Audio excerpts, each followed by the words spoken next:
umufatanyabikorwa w'Imena mu batabarizwa mu muryango w'ubufatanye mu bya gisirikare no gutabarana wa OTAN, Major na NATO Ally MNNA cyangwa se Allié Majeur no membre de l'OTAN. Ni nacyo kigero cyo hejuru gishoboka Leta Zunze Ubumwe za Amerika zishobora kugirana n'ikindi gihugu icyo ari cyo cyose kitabarizwa muri uwo muryango wo gutabarana n'ubufatanye mu bya gisirikare wa OTAN.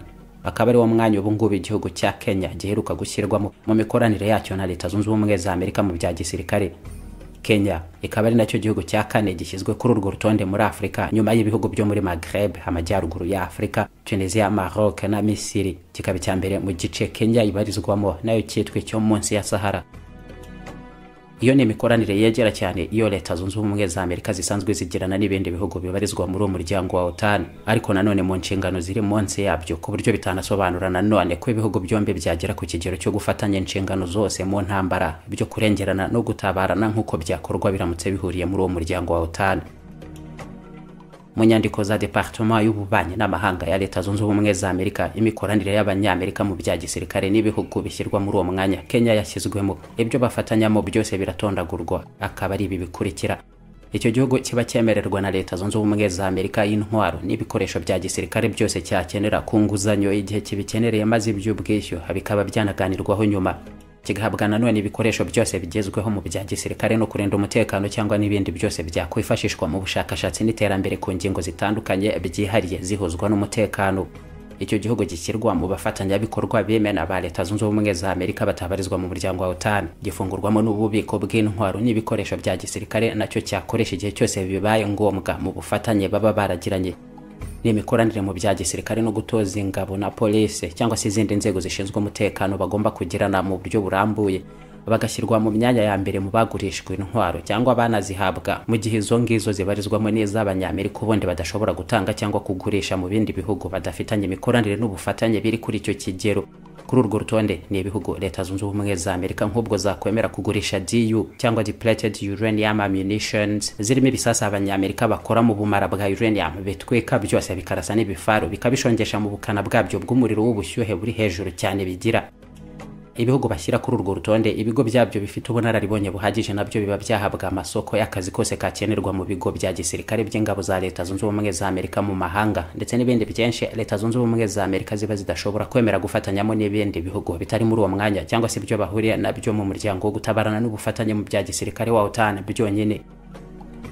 Kenya byihariye rero ni igihugu cya kane gishyizwe mu mwanya w'umufatanyabikorwa w'Imena wa Leta Zunze Ubumwe za Amerika mu bya gisirikare mu bihugu bitabarizwa muri iyo OTAN. Ibyo ibifitemo inyungu nyinshi nayo, akaba ari n'igihugu cyazamuye cyane nacyo uruhare rwacyo kigira mu byo gucunga umutekano ku rwego rw'akarere barizwamo ndetse no ku ruhando mpuzamahanga, kugeza mu kuba ubu ngubu hari n'abapolisi bayo bagera mu gihumbi bitegura koherezwa ku rugamba rwo kurwanya amabandi yigaruriye igice kinini cy'ubutegetsi n'ubugenzuzi bw'imijyi myinshi muri Haiti birimo n'umurwa mukuru Port-au-Prince. N'umwanya w'iyo mikoranire yihariye cyane na Leta Zunze Ubumwe za Amerika Kenya iheruka gushyirwamo, watangajwe mu rugendo Perezida wayo William Ruto aherukamo muri Leta Zunze Ubumwe za Amerika, aho yagiranye ibiganiro na Joe Biden banagaruka byihariye cyane kuri ibyo bikorwa byo kujya kurwanya iyo mitwe y'amabandi muri Haiti. Uhereye aho Leta Zunze Ubumwe za Amerika zahise zinemerera Kenya akayabo ka miliyoni 200 z'amadolari yo gukoresha muri ubwo butumwa muri Haiti. Leta Zunze Ubumwe za Amerika zashyize Kenya muri uwo mwanya nanone ngo binashingiye ku ruhare iki gihugu nacyo gifite mu gusigasira amahoro mu karere kibarizwamo. Ubu ni Kenya ikurikiranira hafi ibyo bwumvikane hagati ya leta ya Ethiopia n'abarwanyi bo muri Tigray baheruka kumara imyaka 2 yose mu ntambara ikomeye. Kenya nanone ikagira n'uruhare rwayo mu gushakisha uko abarwanyi ba M23 na leta ya Kinshasa nabo bakumvikana, n'ubwo byo bisa n'ibikiri kure mu ntambara n'ubundi zigikomeje mu burengerazuba bwa Repubulika Iharanira Demokarasi ya Kongo. Kenya kandi kuva mu bihumbi 2011 ingabo zayo zifatanije n'iz'abanyamerika zihafite birendero byazo bakomeje kurwanya Al-Shabaab muri Somalia baturanye. Ku rundi ruhande rero, nyuma y'Abarusiya ndetse n'Abashinwa ubu nabo bakomeza gusimbura Abanyamerika n'Abanyaburayi mu mikoranire mu bya gisirikare n'ibihugu byinshi muri Afrika, gushyira Kenya mu bufatanye bwa gisirikare bwo ku kigero cyo hejuru cyane cyashoboka Abanyamerika bagirana n'ikindi gihugu icyo ari cyo cyose kwese kitari mu muryango wa OTAN. Leta Zunze Ubumwe za Amerika nazo zirabishoramo ibyo zabasha gutanga byose mu buryo nyene bwo guhangana nabo Bashinwa n'Abarusiya nazo ngo zigira ibihugu bimwe na bimwe muri Afrika zikomeza kubarizwa mu mikoranire ihoraho nabyo, mu gihe ahandi cyane cyane mu gice cy'uburengerazuba bw'umugabane mugabane wa Afrika nko muri Niger. Ingabo zabo z'abanyamerika kimwe n'iz'abafaransa ziheruka guhambirizwa bakirukanwa bose mu minsi ishize. Kuri Kenya rero abanyamerika nabo birasa naho bari gusigasira imikoranire nabo ku kiguzi cyari cyo cyose byasaba, cyane cyane no mu gice Kenya nyine barizwamo, bakaba bafite naho bahera kubera ingabo abanyamerika bamaranye igihe aho ngaho muri Kenya n'ikigero runaka cy'ubufatanye bwari busanzweho n'ubundi, ku buryo nebura aho ngaho bizera ko abo Bashinwa cyangwa se Abarusiya n'abandi badashobora kugira aho bamenera babasimbura, igahindurwa noneho igihugu bakorana mu bya gisirikare hafi mu bufatanye bwose ku kigero cyegera cyane ubwo bagirana n'abandi bose mu muryango wa OTAN. Ku rundi ruhande Kenya nayo ni igihugu kibifitemo inyungu nyinshi zirimo n'izihariye, kuva ku kubona intwaro zose zigezweho n'ikoranabuhanga ryo ku kigero cy'ibikoresho by'intambara by'ingabo za Leta Zunze Ubumwe za Amerika mu buryo buborohera cyane, gutoza ingabo no guhabwa inkunga n'imyenda bizamura cyane ingengo y'imari yayo mu bya gisirikare mu buryo butayibana umuzigo munini muri urwo ruhare abanyamerika ubwo nabo bagomba kujya babigiramo. Aho mu bufatanye nk'ubwo bitandukanira gusa n'imikoranire n'abandi bo mu muryango wa OTAN kuri Leta Zunze Ubumwe za Amerika, ubwo nuko gusa Kenya nta nshingano yagira zo kohereza ingabo zayo mu ntambara za OTAN, cyangwa ngo Leta Zunze Ubumwe za Amerika byanze bikunze zibarizwe mu ntambara byaba ngombwa ko Kenya nayo irwana. Ariko aho nabwo uruhare rw'abanyamerika nabwo mu mutekano w'icyo gihugu cya Kenya n'intambara zacyo rwabo rw'ikigero batageraho ku bindi bihugu byari byo byose bitari muri icyo cyiciro cya MNNA cyangwa abafatanyabikorwa b'imena batari mu muryango wa OTAN. Ku rundi ruhande ariko nubwo abanyamerika bashima cyane uruhare rwa Kenya ngo mu gusigasira umutekano mu karere ibarizwamo cyangwa se kurwanya nabo barwanyi ba Al-Shabaab, birasa naho ubuhangange ndetse n'ubuhanga bw'ingabo zayo butabura no gushidikanywaho ku kigero runaka, byose bishyizwe ku munzani n'indorerwamo ibijora. Nk'ubu Al-Shabaab guhera mu 2011 iracyabica bigacika no muri Kenya ubwaho mu bice bya Lamu, Garissa, Wajir na Mandera, ndetse abarwanyi bayo abo biye basira cyane ubu ngubu nta nubwo ari abaturage ahubwo n'abasirikare ba Kenya, abapolisi n'abandi mu nzego z'umutekano. Mu mwaka utaha kandi ingabo z'umuryango w'ubumwe bwa Afrika zizasoza ubutumwa bwazo muri Somalia, aho ni Kenya noneho izasigarana bwihanganye n'aba barwanyi ba Al-Shabaab, aho iranateganya noneho guhindura umupaka wayo n'iki gihugu cya Somalia nk'umutamenwa, uko izana byitwaramo nabyo bisa n'ibizarushaho kugorana cyane.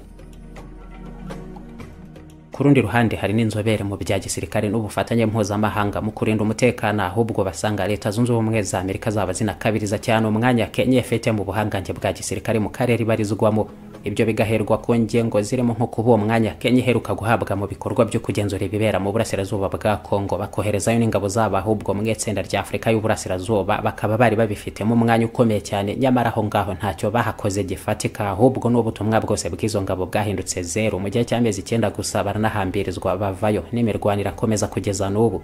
Ngo Leta Zunze Ubumwe za Amerika rero bisa naho zifite icyizere cyose ingabo za Kenya muri aka karere, kuko uretse n'ibyo ngo abanyamerika igihe cyose bakomeje n'ubundi gukoresha nyine Kenya mu bikorwa by'ubuhuza no gucobya imvururu mu bihugu bituranye nayo, ariko ngo birasa naho abanyamerika hari bari kure cyane yaho ibintu bibera ku buryo bashobora kuba banayifata nk'igihugu gitanga imirongo ngenderwaho mu karere kose, cyangwa se ba Perezida William Ruto bakaba bababeshya byinshi ku buryo Washington ngo bazi ku butegetsi bwa Nairobi n'ingabo za Kenya uretse no kurwanya Al-Shabaab ari nabo ubuhangange bwaba bukangaranya bose bidasanzwe mu karere, kandi nyamara bisa naho ari ijambo muri ubwo buryo rito cyane ritanarenga ahubwo imipaka ya Kenya yabo yonyine.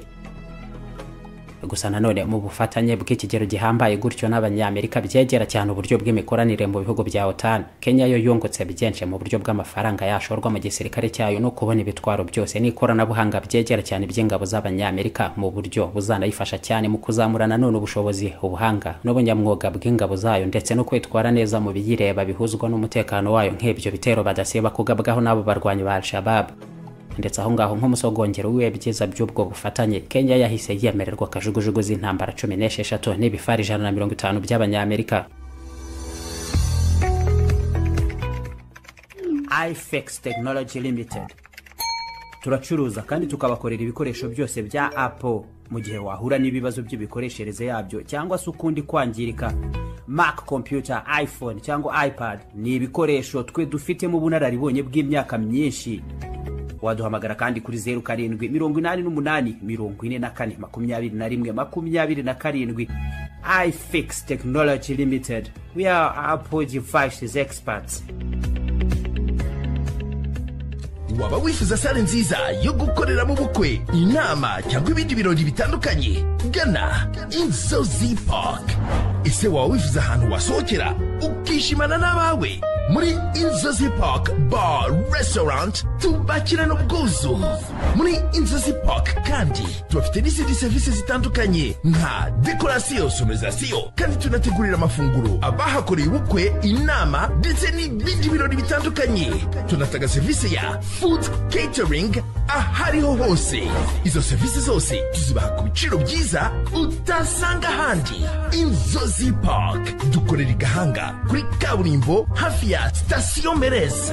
Inzozi Park. Duhamagare cyangwa utwohereze WhatsApp kuri 0788 336 932.